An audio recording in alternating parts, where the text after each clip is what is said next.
রাজপরিবারের রক্ত নেই বলে ভেঙেছিল সম্পর্ক। জেনে নিন কার প্রেমে পড়েন মাধুরী। একবার এক ক্রিকেটারের প্রেমে পড়েন মাধুরী। তিনি হলেন প্রাক্তন ক্রিকেট তারকা অজয় জাদেজা। একটি বিজ্ঞাপনের মাধ্যমে মাধুরীর সঙ্গে অজয়ের আলাপ হয়েছিল।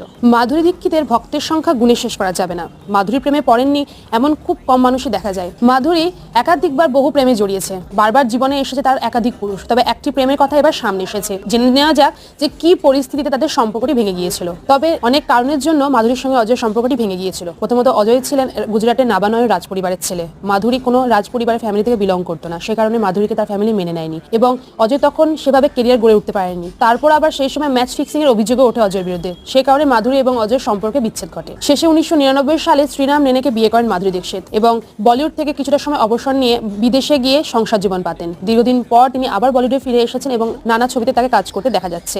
ভিডিওটি ভালো লাগলে পেজটি ফলো করবেন এবং একটি লাইক, কমেন্ট এবং শেয়ার করবেন। ভালো থাকবেন, সুস্থ থাকবেন।